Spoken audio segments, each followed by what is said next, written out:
میرا سوال یہ ہے کہ جیسے جماعت ہو رہی ہوتی مطلب نماز کی جماعت ہو رہی ہوتی تو اکثر لوگ جو ہے وہ کہا یہ جاتا ہے کہ جو صفیں بنائیں وہ بالکل کندھے سے کندھا ملا ہونا چاہیے لیکن بعض دفعہ ایسا ہوتا ہے کچھ لوگ کھڑے ہوتے ہیں فاصلے سے.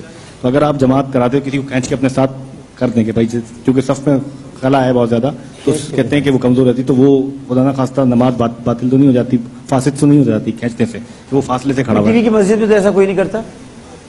جی آپ بتائیں. حدیث میں آتا ہے کہ صفوں کے بیچ میں خلا نہیں ہونا چاہیے. اگر خلا ہوتا ہے تو ان لوگوں کے دلوں میں اللہ پاک اس کے بدلے میں اختلاف ڈال دیتا ہے.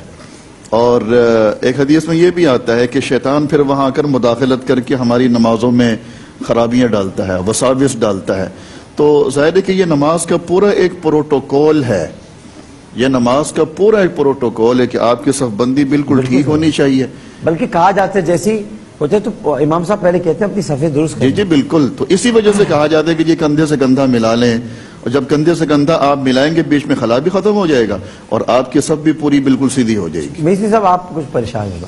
نہیں, وہ بات تو بالکل صحیح ہے کہ کندھے سے کندھا مل کے ہو, جماعت ہو, پتہ چلے کہ جناب اللہ کی عبادت کے لیے, لیکن اگر ذرا سا فاصلہ ہوا تو اللہ اختلاف ڈال دے گا. اللہ تعالیٰ کے ساتھ ایسی باتیں نہ کرے. اللہ کے رسول کا فرمان ہے اختلاف ڈال دے, جملہ حدیث کا ہے. اس میں یہ ہے اگر تم صفوں میں خلا رکھو گے اللہ تمہارے دلوں میں درار ڈال دے گا, اور اگر صف کو ٹیڑھا کرو گے اور صف کو ٹیڑھا کرو گے اللہ تمہارے دل ٹیڑھے کر دے گا, اور اگر صف کو ملا کے رکھو گے اللہ تمہارے دل ملا دے گا. اس کی کوئی ایسی توجہ ہونی چاہیے کہ جس پہ اللہ توجہ کیوں ہونی چاہیے؟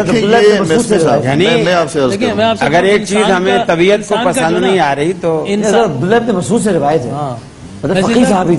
انسان کا جو گیٹ ہے نا, یعنی کھڑے ہونے کی پوزیشن, تو عام طور پر وہ کندھوں کے مثل ہوتا ہے. لہٰذا یہ نہیں ہو سکتا کہ آپ ٹانگیں اتنی کر لیں کہ کندھے سے نہ مل سکے. اہل بیت میں نہیں ہے نہیں, ہمارے میں صرف ایک سب سیدھی ہونی. اور دوسری بات ڈاکٹر صاحب, دوسری بات یہ ہے کہ جس دن سیدنا فاروق اعظم رضی اللہ تعالی عنہ پر نماز میں حملہ ہوا نا, تو وہ جو ابو لؤلؤ فیروز تھا وہ بھاگا. جیسے بھاگا تو اب صحابہ کی صفوں کا آپ اندازہ لگائیں کہ وہ نکل نہیں سکتا. 5-6 بندے اس نے اور بھی زخمی کیے, آخر ایک بندے, اب اتنا اگر جیسے یہاں پیچھے سے کھینچ کے کسی کو جماعت کے لیے کھڑا. جی ہاں, عبد الرحمن بن عوف. اب ہمارے ہاں جتنا صفوں میں خلا لوگ چھوڑتے ہیں عموماً کم علمی کی وجہ سے, اگر ایسے خلا ہوتا تو وہ کب نکل کے بھاگ چکا ہوتا, نہیں چھوڑا تھا, اس کو پکڑ لیا. جی اور پھر ایک رسول اکرم صلی اللہ علیہ وسلم نے ایک دن صحابہ کرام سے کہا, الا تصفون کما تصف الملائکۃ عند ربہم, ارے تم ایسی صف بندی کیوں نہیں کرتے ہو جیسی صف بندی اللہ کے فرشتے اللہ کی دربار میں کرتے ہیں. اللہ کے حبیب سے صحابہ نے پوچھا, رسول اللہ اللہ کے فرشتے اللہ کے دربار میں کیسے صف بندی کرتے ہیں؟ آپ نے فرمایا وہ قدم سے قدم, کندھے سے کندھا, ثم تراصون, پھر سیسا پلائی دیوار بن کر کھڑے ہو جاتے. انشاءاللہ کے کافروں کے مقابلے میں ہم سب ایسے کھڑے ہو جائیں. یہ جو مکہ شریف میں ہم نے دیکھا یا مدینہ میں دیکھا, یعنی آپس میں بھلے دراڑیں پڑی رہے, جہاں پر مثلا آواز آ گئی وہ بس وہیں کھڑے ہو گئے, 2-3 لوگ وہاں کھڑے ہو گئے, 2-3 لوگ یہ کھڑے. غلط کر, اس کا کیا کہتے ہیں؟ غلط اتصال نہیں بنتا.